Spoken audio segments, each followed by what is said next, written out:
BJP ಶಾಸಕ ಮುನಿರತ್ನ ಏಕಾಏಕಿ ಬಂಧನ ಆಗಿಲ್ಲ, ದೂರು ದಾಖಲಾಗಿದೆ. ಹೀಗಾಗಿ ಅವರನ್ನ ಬಂಧಿಸಿದ್ದಾರೆ ಪೊಲೀಸರು. ಬಿಜೆಪಿ ಆರೋಪಕ್ಕೆ ಗೃಹ ಸಚಿವ ಡಾಕ್ಟರ್ ಜಿ ಪರಮೇಶ್ವರ್ ಅವರು ಸ್ಪಷ್ಟನೆ ಕೊಟ್ಟಿದ್ದಾರೆ. ನೋಡಿ, ಏಕಾಏಕಿಯಾಗಿ ತರಾತುರಿಯಾಗಿ ಬಂಧಿಸಿಬಿಟ್ರು ಶಾಸಕ ಮುನಿರತ್ನರನ್ನ ಅಂತ ಅನೇಕ ಬಿಜೆಪಿ ನಾಯಕರು ಹೇಳ್ತಾ ಇದ್ರಲ್ಲ. ಹಾಗಾಗಿ ಬಿಜೆಪಿಯ ಈ ಆರೋಪಕ್ಕೆ ಡಾಕ್ಟರ್ ಜಿ ಪರಮೇಶ್ವರ್ ಅವರು ಸ್ಪಷ್ಟನೆ ಕೊಟ್ಟಿದ್ದಾರೆ. ದೂರುದಾರ ಚೆನ್ನಾರೆಡ್ಡಿ ಮೇಲೆ ಕ್ರಮ ಆಗಿಲ್ಲ ಅನ್ನುವಂತ ಆರೋಪ ಕೂಡ ಬಿಜೆಪಿಯವರು ಮಾಡ್ತಿದ್ದಾರೆ. ಚೆನ್ನಾರೆಡ್ಡಿ ಮೇಲೂ ಕೂಡ ಕ್ರಮ ಆಗುತ್ತೆ ಅಂತ ಪರಮೇಶ್ವರ್ ಅವರು ಹೇಳಿದ್ದಾರೆ.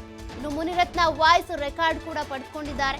ಸಾಬೀತಾಯಿತು ಅಂದ್ರೆ ಶಿಕ್ಷೆ ಆಗುತ್ತೆ ಅಂತ ಗೃಹ ಸಚಿವರಾಗಿರುವಂತಹ ಡಾಕ್ಟರ್ ಜಿ ಪರಮೇಶ್ವರ್ ಸ್ಪಷ್ಟನೆಯನ್ನ ಕೊಟ್ಟಿದ್ದಾರೆ. ಇನ್ನು ಚೆನ್ನಾರೆಡ್ಡಿ ವಿರುದ್ಧ ಕೂಡ ಕ್ರಮ ತೆಗೆದುಕೊಳ್ತೇವೆ.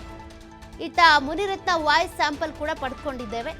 ಅವರ ವಾಯ್ಸೆ ಅಂತ ಕನ್ಫರ್ಮ್ ಆದ್ರೆ ಶಿಕ್ಷೆ ಖಂಡಿತ ಆಗುತ್ತೆ ಅಂತ ಪರಮೇಶ್ವರ್ ಅವರು ಹೇಳಿಕೆ ಕೊಟ್ಟಿದ್ದಾರೆ.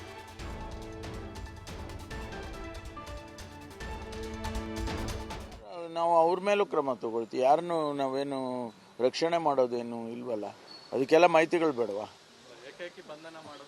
ಅವ್ರು ಏಕಾಏಕಿ ಏನು ಬಂಧನ ಮಾಡಿಲ್ಲ. ಅವ್ರು ಕಂಪ್ಲೇಂಟ್ ಮಾಡಿದ್ರು. ಕಂಪ್ಲೇಂಟ್ ಮಾಡಿ ಅವರು ಯಾರು ಆ ವಿಡಿಯೋಗ್ರಾಫ್ ಏನು ಕೊಟ್ಟಿದ್ರು ಅದರ ಆಧಾರದ ಮೇಲೆ ಮಾಡಿದ್ದಾರೆ. ಈಗ ಅದನ್ನೆಲ್ಲ FSLಗೆ ಅವರು ವಾಯ್ಸ್ ಇದನ್ನು ತೊಗೊಂಡಿದ್ದಾರೆ. ಈಗ FSLಗೆ ಕಳಿಸಿದ್ದಾರೆ. ಅದು ಬಂದರೆ ಮ್ಯಾಚ್ ಆದರೆ ಕ್ರಮ ಮುಂದುವರಿಯುತ್ತೆ.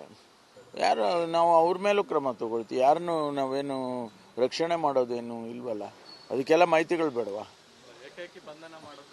ಅವ್ರು ಏಕಾಏಕಿ ಏನು ಬಂಧನ ಮಾಡಿಲ್ಲ. ಅವ್ರು ಕಂಪ್ಲೇಂಟ್ ಮಾಡಿದ್ರು. ಕಂಪ್ಲೇಂಟ್ ಮಾಡಿ ಅವರು ಯಾರು ಆ ವಿಡಿಯೋಗ್ರಾಫ್ ಏನು ಕೊಟ್ಟಿದ್ರು ಅದರ ಆಧಾರದ ಮೇಲೆ ಮಾಡಿದ್ದಾರೆ.